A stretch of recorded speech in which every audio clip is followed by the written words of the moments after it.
आज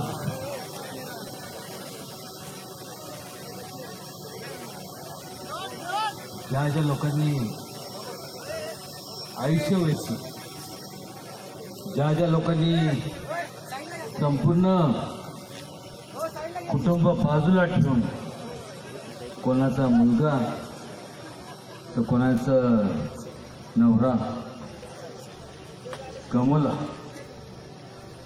या लोकांची आठवण कुठेतरी झाली पाहिजे. तो प्रकार आता जो घडला काश्मीरमध्ये, येत असताना एकच विचार करत होतो, का, कोणासाठी आणि कशासाठी. कारण आज जे व्यासपीठावरती संपूर्ण जे जवान दिसतात आणि जे वीर माता, वीर पत्नी, त्यांच्या कुटुंबावरती काय आघात झाले असतील याचा कधी तरी विचार होणार आहे का नाही.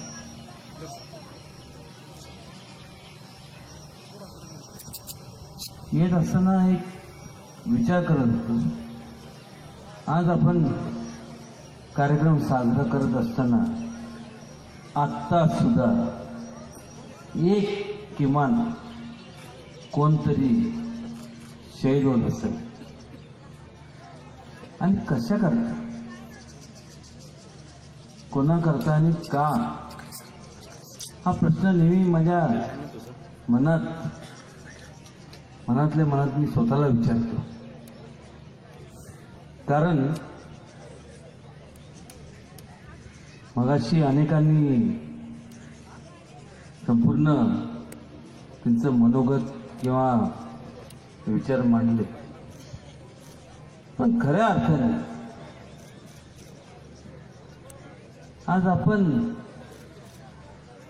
माणूस म्हणून जगतोय का. हे आबाळ पहिल्यापासून आहे आणि राहणार, हे डोंगर कपारी तिथंच राहणार. दररोज वर्तमानपत्र उघडलं की काय वाचायला मिळतं, एवढे लोक ह्या ह्याच्यात बॉम्ब हल्ल्यात मृत्युमुखी गेले.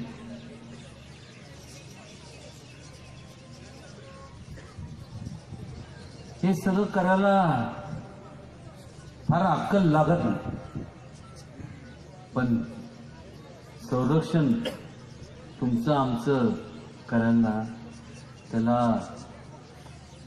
धैर्य, शौर्य आणि अक्कल लागते. आज ही जर कोणामध्ये असेल तर हे व्यासपीठावरती जे उभे आहेत सर्व जवान वेगवेगळ्या पदावरती असतील, पण ह्यांनी आयुष्य वेचलं.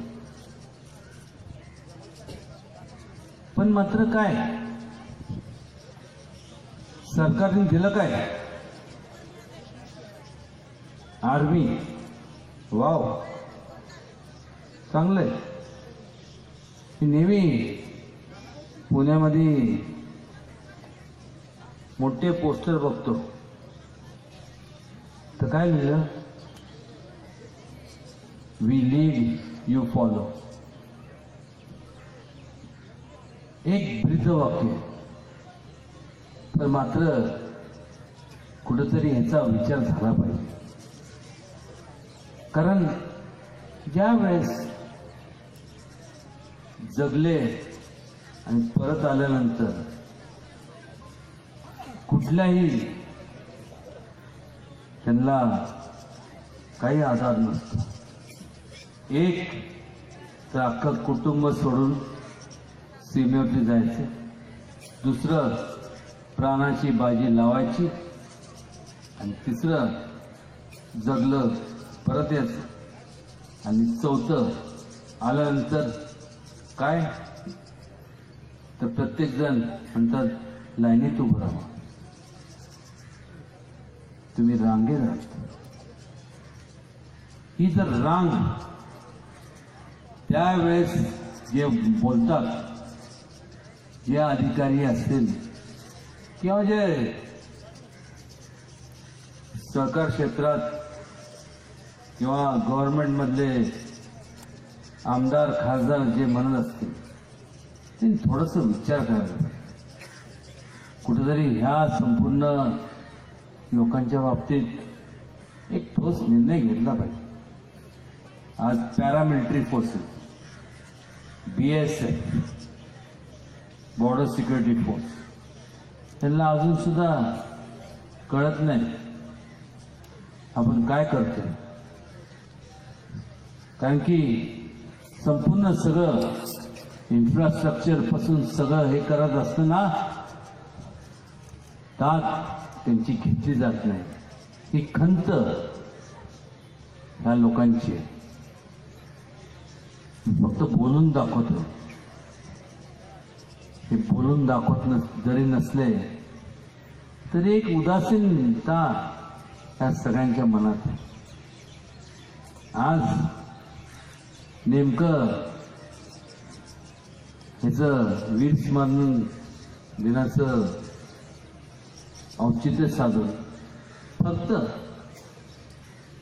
हा जो प्रकार जो घडला हा आत्ता एकदाच नाही घडला.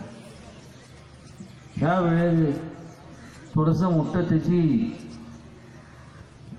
जे संख्या जास्त होती, पण दररोज काय ना काहीतरी घडत असतं. कुठेतरी ह्याच्यावरती ठोस पाऊल सगळ्यांनी उचललं पाहिजे. तुम्ही ज्या लोकप्रतिनिधींना निवडून देता त्या लोकप्रतिनिधींना जाब विचारण्याचं कारण, काम आणि जबाबदारी आज तुमच्यावर आली आहे. प्रत्येकाला फक्त निवडणुका आल्या की सर्व लोक दिसतात, मग ह्याचा पुळका त्याचा पुळका. पण कधी या लोकांचा विचार केलाय? ह्या लोकांच्या आयुष्य म्हणजे काय म्हणायचं? काय यांचं आयुष्य? त्यांना पण माहित नाही की काय होईल काय नाही. आणि सगळे राजकीय निर्णय असतात. म्हणजे अनेक मित्र आहेत आर्मीमध्ये, मोठमोठ्या पदावरती, 1, 2 नाही, 3 नाही, 4 शौर्य पदक मिळवलेले माझे मित्र आहेत. भरपूर आहेत. एकंदरीत आता सगळ्यांनी थोडस विचार करण्याची गरज आहे की का ज्या वेळेस स्वतःच्या स्वार्थासाठी तुम्ही राजकीय फक्त आणि फक्त राजकीय स्वार्थासाठी तुम्ही ह्या लोकांचं जसं काय बुद्धिबळाचं डाव असतो तसं फक्त वापर करून घेतो. का ती माणसं नाही?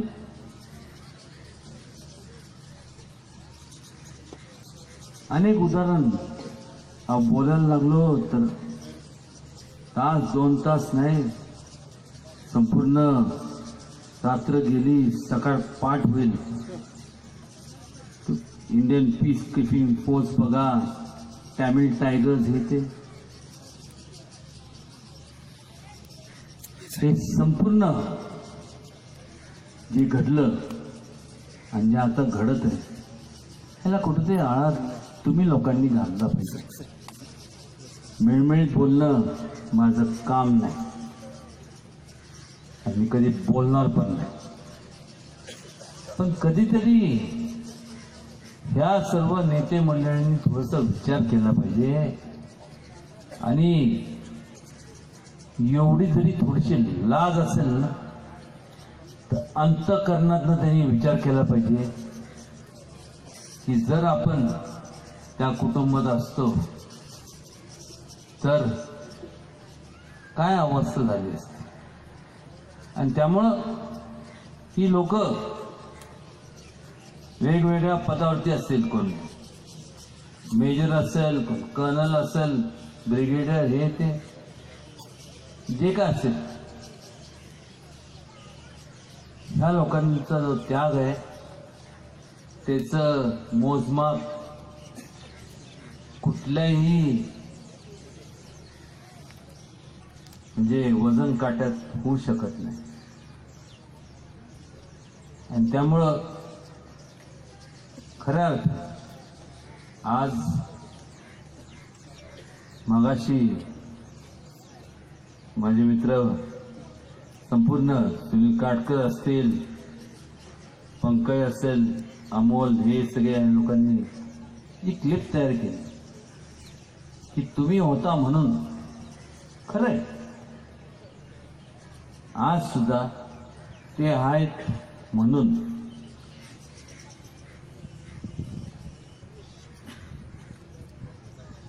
मगाशी बघत होतो की खुर्च्या सगळ्या रिकाम्या मागच्या. इथंच जर लावणीचा कार्यक्रम असता तर लोक हल्ले नसते. हीच तर सगळ्यात मोठी शोकांतिका आहे. इश्यूला नॉन इश्यू करायचं आणि नॉन इश्यूला इश्यू करायचं.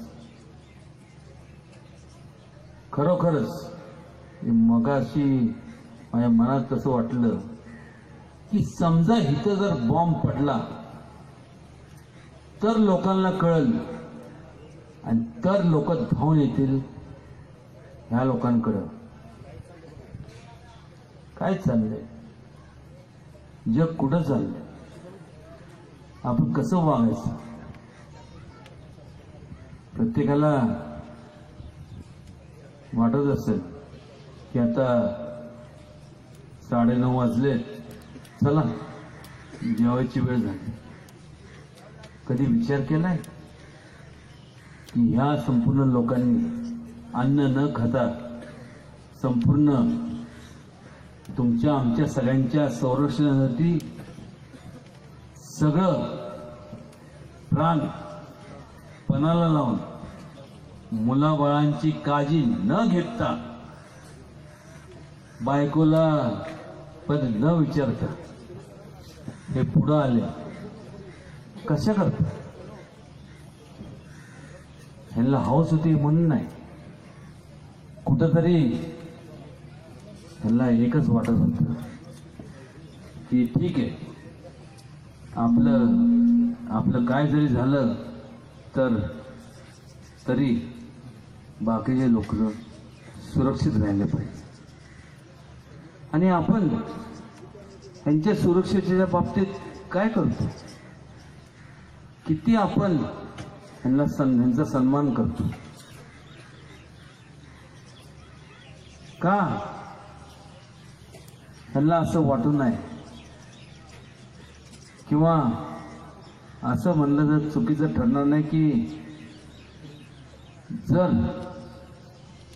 यांच्या ठिकाणी आपण असतो, फक्त संपूर्ण आयुष्य घालू नका, पण एक दिवस फक्त ड्रेस हा मी तुम्हाला शिवून देतो. तुम्ही फक्त एक दिवसासाठी फक्त बॉर्डरवर जाऊन दाखवा, तिथं काय अवस्था आहे, काय तिथं कुठल्या परिस्थितीला तोंड द्यायला लागतं याची कल्पना तुम्हाला करणार नाही. कारण की मी तुम्हाला सांगतो, मी एवढं तळमळीने का बोलतो, कारण की मी बॉर्डरवरती जाऊन आलेलो आहे. आर्मीमध्ये नाही, पण वाटेल त्या परिस्थितीत तिथली परिस्थिती बघितली तर भयानक. आणि त्यामुळं त्यांचं त्याग, त्यांचं योगदान, त्यांचं मनोधैर्य संपूर्ण फार मोठं आहे. आणि त्यांची ताकद, त्यांचं मॉरल स्पिरिट वाढवण्याचं काम या कार्यक्रमाचं आयोजन याच्याकरता केलं की त्याच्यामुळं त्यात कुठंही कमतरता पडणार नाही. फार खूप विचार करून संपूर्ण या कार्यक्रमाचं नियोजन केलं. हा वाढदिवस, हो उदयनराजेचा वाढदिवस, फार मोठ्या बापाचं पोरगं, असं होत नाही. हे सुद्धा कोणाची तरी मुलं आहेत, कोणाचा तरी नवरा आहे, त्यांच्या सुद्धा आई आहे. मग कधी यांनी विचार केला? संरक्षण करत असताना त्यांना माहित पण नाही की वाढदिवस कधी येतो कधी जातो. आणि त्यामुळं हा माझा वाढदिवस नाही आहे, हा ज्या लोकांनी ह्या संपूर्ण भूमीकरता त्याग दिलाय, ज्या लोकांनी संपूर्ण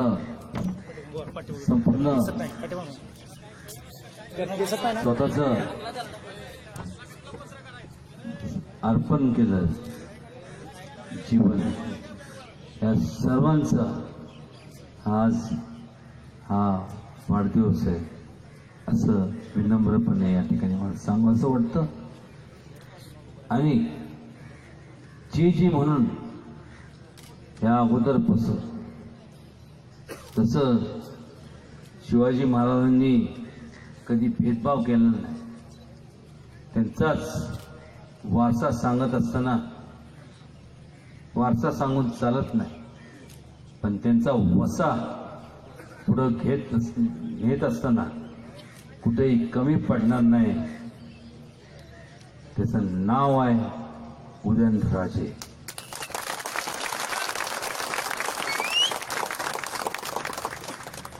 आणि त्यामुळं एवढंच मला सांगावंसं वाटतं की जे म्हणून सहकार्य या सर्वांना, तुमच्या खाजगी कामात असू दे, कौटुंबिक कामात असू दे, या सगळ्यांना जे काय असेल, आपण कधीही माझ्याकडे आपल्या सेवेशी हा तुमचा सेवक उदयनराजे कायमस्वरूपी हजर आहे. हे फक्त जवानांकरता लागू होत नाही, तर प्रत्येक नागरिकांच्या बाबतीत सुद्धा ते लागू होतं. एवढंच नमूद या ठिकाणी करतो. आणि आपण खऱ्या अर्थाने सर्व पत्रकार मंडळी असतील, सर्व मान्यवर असतील, आईसाहेब आवर्जून या ठिकाणी आलात. आणि सर्व जे काय आजी माजी सर्व नगरसेवक नगरसेविका जे काय पदाधिकारी असतील, पंचायत समिती ZP हे सर्वांचं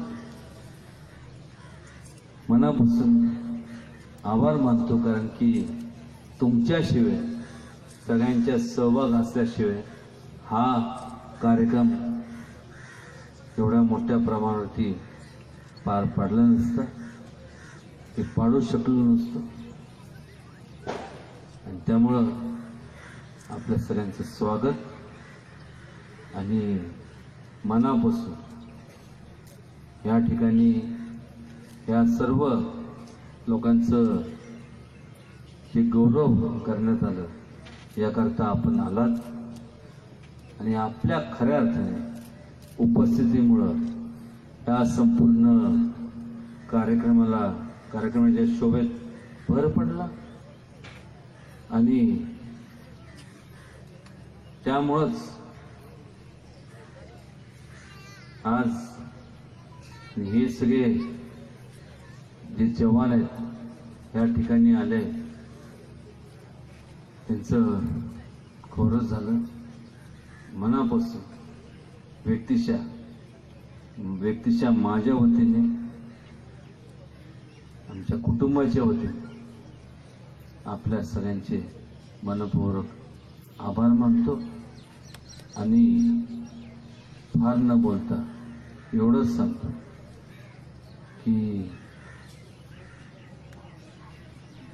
खरोखर जगायचं तर शिवबासारखं, मरायचं तर शंभूराज सारखं आणि जगायचं तर ह्यांच्यासारखं. एवढंच बोलतो आणि थांबतो. धन्यवाद.